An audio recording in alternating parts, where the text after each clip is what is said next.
Komið sæl, ég heiti Sigrún Helga og í þessu myndbandi ætlum við að fjalla um ferðagreiningu í tölfræði frá grunni og þetta er þriðja myndbandið í þessum hluta. Þegar við framkvæmum ferðagreiningu þá þurfum við að reikna það sem eru kallaðar ferðagasummur. Við þurfum að reikna 3 ferðagasummur og þær eru táknaðar með SSTR, SSE og SST. Þessar 3 ferðagasummur standa fyrir 3 hluti. Fyrsta ferðagasumman, SSTR, er mælikvarði á breytileikann milli hópanna.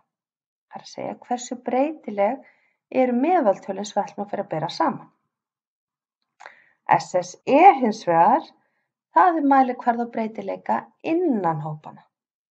Hversu mikið víkja mælingarnar innan hvers og eins hóps frá meðaltali hópsins síns. Þannig að innan hvers hóps, hversu langt víkja mælingarnar frá meðaltalinu. Og að lokum SST, það er heildarbreytileikinn og það er hversu mikið víkja mælingarnar frá heildarmeðaltalinu yfir alla hópa.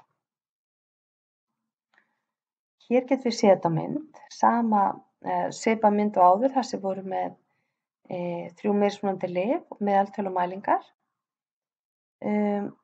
Fyrsta stærð sem við vorum að skoða sem heitir breytileikann milli hópa, hún er að skoða hvernig meðaltölin fyrir hvern og einn hóp, hversu langt þau víkja frá heildarmeðaltalinu, frá stóru punktalínunni. Hversu mikið meðaltal hvers og eins hóps víkur frá punktalínunni og það er SSTR.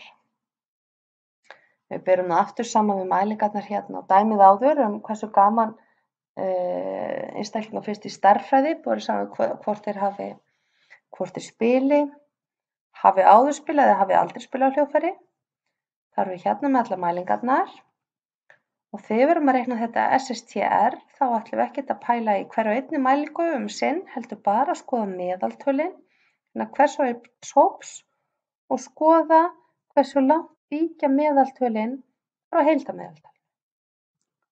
Taka þessa fjarlægð frá heildarmeðaltalinu fyrir hvern og einn hóp, taka fjarlægðina og setja hann í annað veldi og leggja það þrennt saman.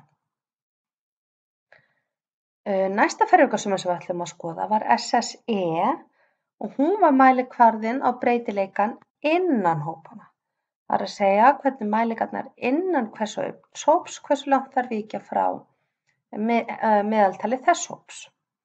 Þá ætlum við að taka fjarlægð hverrar og einnar mælingu frá heildarmeðaltalinu og setja þá stærð í annað veldi og leggja saman.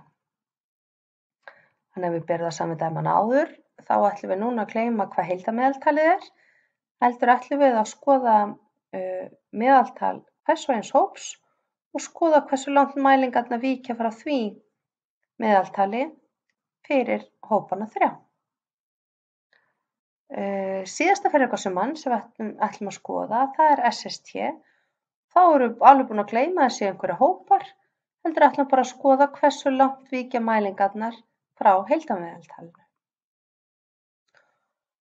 Hér er aftur búin að taka saman þessa formúlu sem við vorum að sýna fyrir SSTR, munin á meðaltölunum, SSE, breytileikann í fjarlægð hverrar einnar mælingu frá hópmeðaltalinu sem hún svarar til og SST sem er þá heildarbreytileikinn. Og það gildir að þessum heildarbreytileika má skipta upp í breytileikann milli hópa annars vegar og innan hópa hins vegar. Þannig að SST er það sama og summan af SSTR og SSE. Það er hefð fyrir því að setja þessa kvadratsummur upp í það sem kallast ferðagreining á töflu eða ANOVA table á ensku. Og þessi tafla samanstendur af 3 dálkum. Það eru ferðagasummurnar sem við erum búin að vera að fjalla um. Það eru svo koma 2 dálkar í viðbót. Næsti dálkur heitir fjöldi frígráða fyrir hverja ferðagasummu fyrir sig. Nú fyrir að skoða það nánar bara á næstu glæru. Og svo annað sem heita meðalferðagasummur. Það er að segja að þau erum búin að finna út þennan frígráðufjölda. Þá deilum við tilsvarandi ferðagasummu með tilsvarandi frígráðum og þá fáum við þessar meðalferðagasummur. Og reglan fyrir þessar frígráður er eftirfarandi að fyrir breytileikann milli hópa þá eru frígráðurnar, munið að A var heildarfjöldi hópa, þannig að frígráðurnar fyrir breytileikann milli hópa eru einum færri en fjöldi hópa. Þannig að það sem voru með 3 hópa, þá voru frígráðurnar 2, einum færri en fjöldi hópa og meðal ferjugasumman er þá bara ferjugasumman deilt með þessum frígráðufjölda. Fyrir breytileikann innan hvers og eins hóps, þá eru frígráðurnar og sjá þetta er stóra ennið, þetta er heildarfjöldi mælinga. Ekki mæling innan hvers og eins hóps, heldur heildarfjöldi allra mælingana. Það er heildarfjöldi allra mælingana mínus fjöldi hópa.